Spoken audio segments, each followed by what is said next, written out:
சற்று முன் கிடைக்கப்பெற்ற மிக மிக முக்கியமான செய்தி ஒன்று வெளியாகி உள்ளது. அண்ணா பல்கலைக்கழக மாணவி வழக்கில் குற்றவாளிக்கு இறுதி தீர்ப்பு.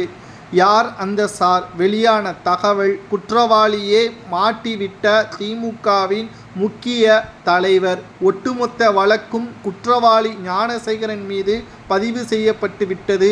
12 வழக்கில் 11 குற்றச்சாட்டுகள் நிரூபணமாகி உள்ளதால் சென்னை மகளிர் நீதிமன்றம் இறுதி தீர்ப்பை வெளியிட தேதியை குறித்துவிட்டது. ஆனால் இப்பொழுது மிக முக்கியமான கேள்வி நாம் கேட்கக்கூடியது, யார் அந்த சார் என்ற கேள்விற்கு புலன் விசாரணை நடத்திய காவல்துறை அதிகாரிகள் நீதிமன்றத்தில் சமர்ப்பித்து விட்டார்களா என்ற கேள்விதான் இப்பொழுது பரவலாக பேசப்பட்டு வருகிறது. மேலும் இந்த விசாரணையில் முழுக்க ஞானசேகரன் மீது வழக்கு தொடரப்பட்டு அதிகபட்ச தண்டனை வழங்க வேண்டும் என்று மகளிர் நீதிமன்றத்தில் பாதிப்பு அடைந்த குடும்பத்தினர்களும் காவல்துறை அதிகாரிகளும் தெரிவித்திருக்கிறார்கள். ஆனால் இந்த வழக்கானது குறிப்பாக யார் அந்த சார், கடைசி நேரத்தில் ஞானசேகரன் தொலைபேசியில் பேசிய அந்த நபரை பற்றி ஏன் நீதிமன்றத்தில் கூறவில்லை? புலன் விசாரணையில் ஏன் தடுமாற்றம்? சிபிஐ துறை விசாரணைக்கு மாற்ற வேண்டும் என்று எடப்பாடி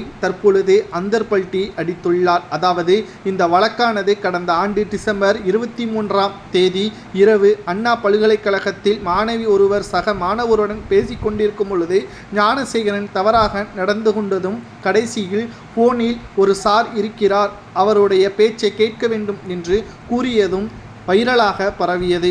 மேலும் எஃப்ஐஆர் லீக் ஆனதும் பரவலாக பேசப்பட்டது. ஆனால் இன்று வரை அந்த சார் பற்றியான எந்த ஒரு தகவலும் புலன் விசாரணையில் நீதிமன்றத்தில் சமர்ப்பிக்கவில்லை. மேலும் மகளிர் நீதிமன்றத்தில் புலன் விசாரணை அதிகாரிகள் கொடுத்த ஆதாரத்தின் அடிப்படையில் 100 சாட்சிகளுக்கு மேலாக ஞானசேகரன் தான் குற்றவாளி என்றும் நீதிபதி ஞானசேகரிடம் கூறியுள்ளனர். இதற்கு ஞானசேகரன், எனக்கு 8 வயது பெண் குழந்தை இருப்பதாகவும் வயதான தாய் இருப்பதாகவும் எனது தொழில் நஷ்டம் ஏற்பட்டதன் காரணமாக குறைந்தபட்ச தண்டனை வழங்க வேண்டும் என்று கூறியுள்ளார். ஆனால் யார் அந்த சார் என்பதை பற்றி ஏன் அவர் வாய் திறக்க மறுக்கிறார்? நீதிமன்றத்திலும் ஞானசேகரனை மிரட்டியது யார் என்ற கேள்வியை எடப்பாடி பழனிசாமி அவர்கள் கூறியுள்ளார். குறிப்பாக அண்ணா பல்கலைக்கழக மாணவி விவகாரத்தில் அதிகபட்ச தண்டனையாக 20 ஆண்டுகள் வரை சிறை தண்டனை வழங்கப்படலாம், ஜாமீன் வழங்காமல் சிறை தண்டனை என்ற தகவல் வெளியாகி உள்ளது. ஆனால் இப்பொழுது ஞானசேகரனை விட அவனை தூண்டுதலை ஏற்படுத்திய யார் அந்த சார் என்ற கேள்வியை தான் தற்பொழுது எடப்பாடி கூறியிருக்கிறார். இந்த வழக்கு சிபிஐ துறைக்கு மாற்ற வேண்டும் என்று எடப்பாடி கூறுவது சரியா தவறா என்பதை கூறுங்கள்.